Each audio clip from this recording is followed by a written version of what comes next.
Alright, good evening. So now I'm going to try to splice some videos together of the different systems that I can customize this thing to. I've made some updates as far as attachments and what have you, toys to throw on it since the last video I posted of it. Primarily it's the 37mm flare launcher and a Armatech saw mag, 150 round. So pretty much everything else is still the same, but in the last video I didn't really put a lot of stuff together. Just kind of threw a video together and threw it on the net real quick. But I'll try to go a little bit more in depth today. So essentially the way I got it set up right now is I got the Spikes Havoc. It's a 12-inch 37mm flare launcher, and I've got the saw mag on there as well. It's pretty heavy, 150 rounds. When I bought it, they gave me I think it was 160 rounds free, the 226, and it's fine, free rounds. I can just take it to the range and scatter lead all over the place and have a little fun with that. This is a Smith&Wesson M&P 15 Tactical. It's a 5.56. They got stamped on the barrel. That's all I shoot primarily anyways. A lot of that the surplus stuff from Lake City, good ammunition. I buy it in bulk. But yeah, so for the most part, that's the way I got it set up right now.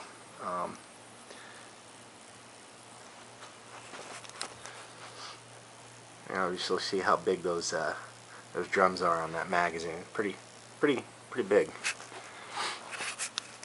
And I weighed this entire setup as it is right now, full of ammunition and everything on it the way it is right now, and it's 22 pounds, which is a little ridiculous, but that was the point.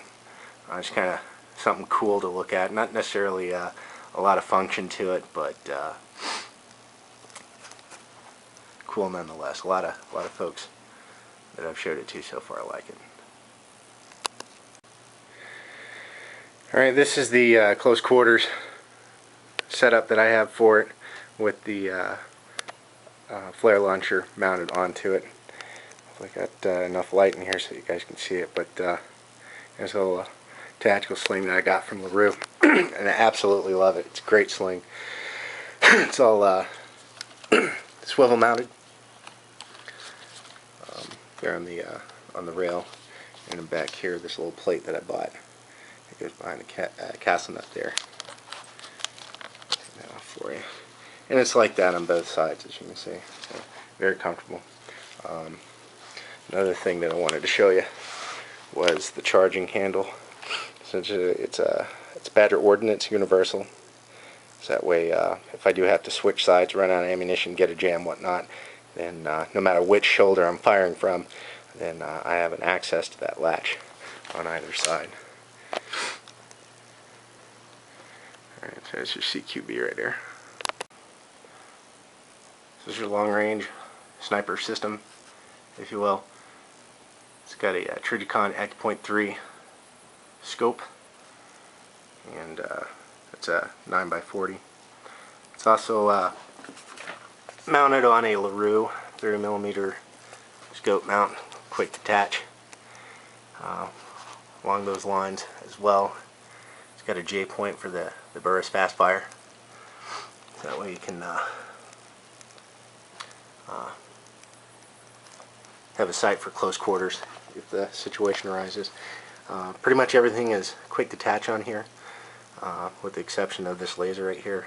It's a Kryptonite K15, a green laser, very nice, goes forever. Yeah, the flashlight's quick detach, and so is the grip there, forward grip. This black stuff on the forward grip, that's the medical Coban. It's stuff that you use to wrap around your arm after you get blood drawn or something like that. And it sticks very well. I typically use it right here too to keep that laser cable close to the rails, and nothing's melted. Right now I've got a strip of Velcro on there, just kind of giving that a try, see how that feels. But that's the sniper system. Alright, and this is the support setup. Kind of resembles a saw. I'm debating whether to get an EOTech and put it on the rail for this type of setup. I could use the ACOG with the Docter sight, but it's a little high for this handle that I've got. It's a little swivel folding saw type handle. I think I paid 30 bucks. Not bad.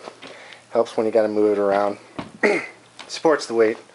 You use it to fire from the hip if you have to go Rambo and whatnot.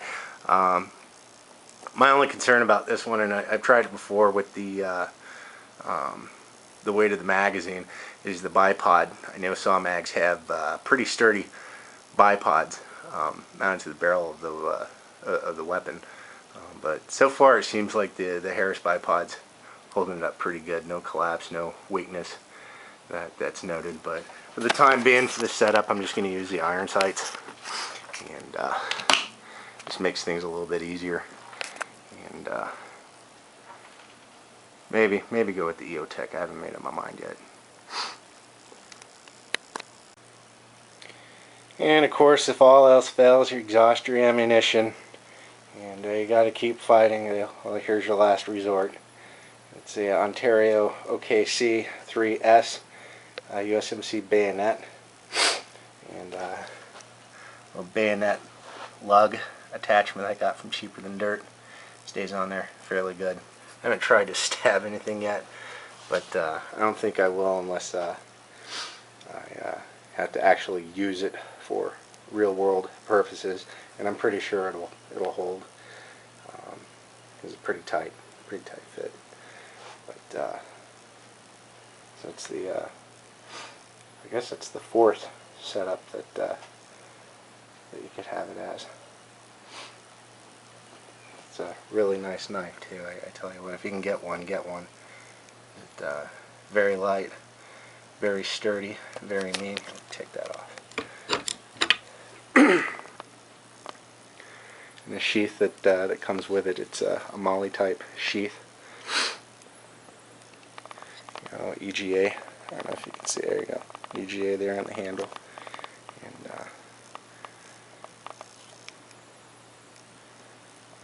I really like it. Very light. Very good grip on that handle too.